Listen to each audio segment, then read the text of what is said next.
I'm Danielle Fishel, and thank you for joining us for a very special live edition of Danielle's Dating Diary. We are here live at VidCon. Are you guys having fun?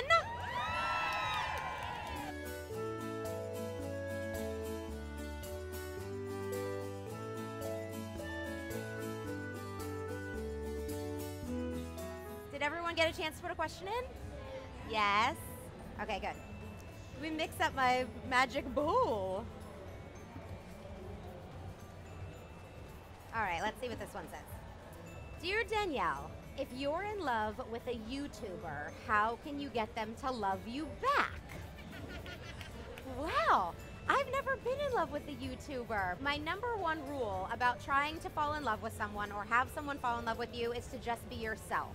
You don't want to start off being someone else, because say you're like, I super love football, and then for like 3 years you're stuck watching football even though you hate it, but you can never go back and be like, actually I lied, I hate football. So it's just best all the way around if you can be yourself in the beginning. But I don't know, maybe you guys have common interests. You obviously both love YouTube, so why don't you check out some of their other videos or things that they post, see if you have something in common. Maybe ask to collabo on a video. Like write into somebody and be like, hey, we both really love One Direction. Let's combine and do a One Direction video together. Let's combine all of our resources. That's what I would do. I would try to find a common interest and then work together. Okay. Ooh, what are you most excited about for Girl Meets World? This is a hard one because I'm excited about so many things. But I think the number one thing I'm excited about is being on set with Ben Savage every day. I love that man, and we are just very, very, very close. We were just talking actually via text before I got here. And he's just fun. We have a really good time together. When we were filming the pilot, we went out to lunch every day, and it was always like, where do you want to go? We usually ended up going for Mexican food and margaritas. Don't tell the people I work for. But it was really fun. Ben and I have a good time. We laugh a lot together, and we like talking about the script. We run our lines together. Our dressing rooms are right next door. We slide each other notes. It's fun. So I would say my number one favorite thing is working with Ben again. Although my number two favorite thing is getting to play a mom. I'm really, really, really excited to have Topanga's maternal side come out, and to see how her relationship is with her children, and to see how Cory and Topanga's relationship has matured now that they're adults with children. So those are my two favorite things. This one says, Dear Danielle, is it sometimes okay for a girl to initiate a kiss first? Hello, of course it is.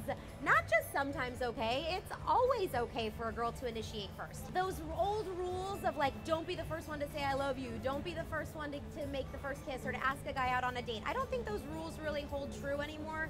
Women and girls have come so far from the roles and rules we used to have that I think anytime you can break those is a good thing. So my recommendation would be to make sure, just for your own well-being, that he's pretty into you too.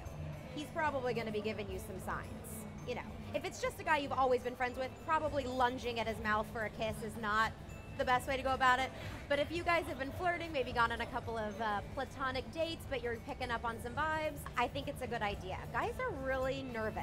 They like to have a lot of swagger and act like they know what they're doing, but they are just as nervous. I actually, true story, I dated a guy that I really, really, really, really liked, and he took me out a couple of times. We had a great date. And then he dropped me back off at my house, and we'd stand outside his car for like minutes. It's like, whew, all right, well, okay, bye. And then he'd hug me, and I was like, okay, still no kiss. We ended up going out 5 times on full dates, like went to a movie, went to dinner. He never kissed me goodnight. My girlfriend finally just said, I don't know what you are doing, but you had better kiss her soon because this is gonna get very old. And then we kissed, and then we ended up not seeing each other anymore after that. But it would have been nice if we could have gotten that over with on date 1 instead of date like 102. Ugh. Okay. Dear Danielle, what is the one influence that led you to this?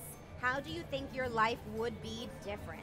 Well, I had a couple influences that led me to this. For one thing, when I was in elementary school, there was a girl that was a couple years older than me, and she had just gotten an agent, and she came to school, and she was really cool. She was really pretty, and she was really popular, and the best thing about her is that she was also really nice. She was like a really cool girl, and I totally looked up to her. And so she came to school one day, and she said, guess what? I'm gonna be a model. And I was like, well, then there you go. That's what I want to do. I want to be a model too. And then I went home and I told my mom that I wanted to be a model.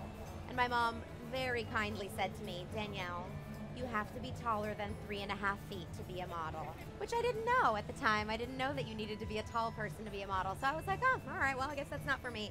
And I went back to school and I told that girl, I can't be a model, I'm too short.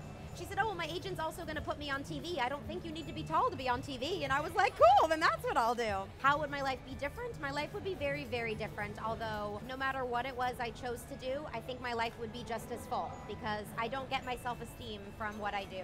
I have my self-esteem from who I am as a person and from the way I was raised and the family that I have and my close friends and the relationships that I've maintained over my life. So truthfully, I think if I had never become an actor, I probably would have gone to school to become a teacher. Although I will also tell you that I went back to school at 27, late in life. I went to college and I majored in psychology and I just applied to grad schools and I actually got into grad school. And so eventually I will be going to school for marriage and family therapy. So it is never too late to pursue your dream, and even if you spend your entire life thinking you will have one thing you want to do, if you change your mind later and there's something else you want to do, you can always go back and do that too. I'll just take the top one this time. What's the best way to ask a guy out? This one's from Katrina. Where's Katrina? Hi, Katrina! Okay, the best way to ask a guy out. Well, I'm assuming you know this guy a little bit, right? Okay, so you know him pretty well.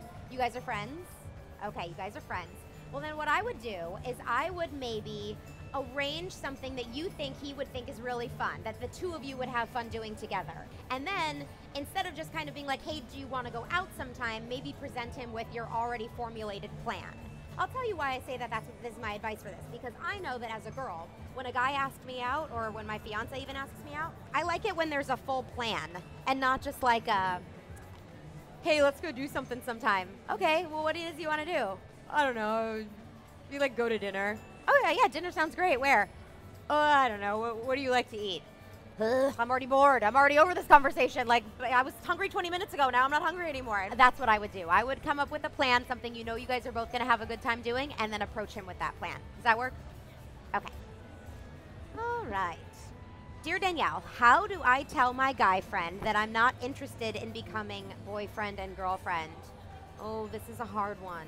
Because you don't ever want to let somebody down too hard, and you guys are friends, so you need to be extra careful to not try and ruin the relationship. This is one of my favorite tricks. It's called the letdown sandwich. You start off with a really great compliment. Your friendship means so much to me because A, B, and C. And that's why I don't think we should take our relationship any further than what we have now, because, bam, hit him with a second compliment. So it's really nice thing about how much I care about you. Bad news in the middle, followed by really great news again on the very end. It makes things much easier to take. Imagine if every time you got bad news, it was done like that. When you have something like this where you really care about the person and you don't want to lose them as a friend, it's best to give them a compliment. Bad news in the middle, compliment. That's my favorite trick for just about anything. That's how I would do it. Ooh, Popsugar Girls Guide. Dear Danielle, what is the best color to wear on a date? I think that's up to every single person. I know for me, I like really bright colors because I kind of have a bright, sunny personality. I'm outgoing, and so I like to wear a bright color, especially on a first date. I don't want it to seem like I'm showing up. I mean, I love black too, and it's very slimming, and it can be very elegant, but I like to wear a pop of color on a first date. Also, always wear something you're comfortable in, because there's nothing worse than leaving the house in something you're like second guessing, and then all night that's all you're thinking about. Like, oh my gosh, this belt was too tight. I knew I shouldn't have worn it. And you're trying to act like you're listening to what he or she is saying, and you're like, but I'm not. I'm thinking about how tight this belt is. I really shouldn't have worn this belt. So wear something you're comfortable in, maybe something you've already worn before that you know how it works. Oh, and wear comfortable shoes. Don't wear a pair of heels you've never worn before on a date and then make him like have to walk barefoot down the street because you're carrying your shoes. So those are my advice. My advice about that.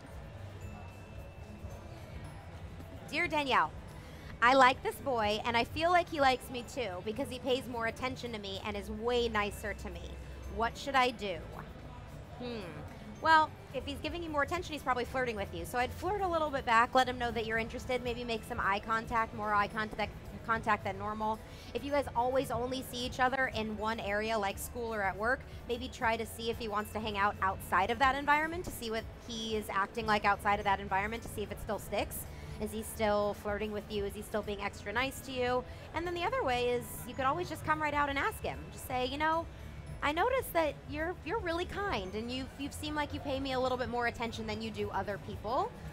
Is there something here? Do you like me? Do you have a crush on me? Would you like to go out sometime, depending on how you feel about him? So I feel like either the direct approach is the best or taking him outside of that environment and seeing what he acts like then is probably the best way to go about that. Anybody have any questions they want to just call out while we're here? You have one? I don't want to tell you guys too much. So the question was, will we see elements of Cory and Topanga's personalities reflected in the actions of our daughter, Riley? And the answer to that is yes.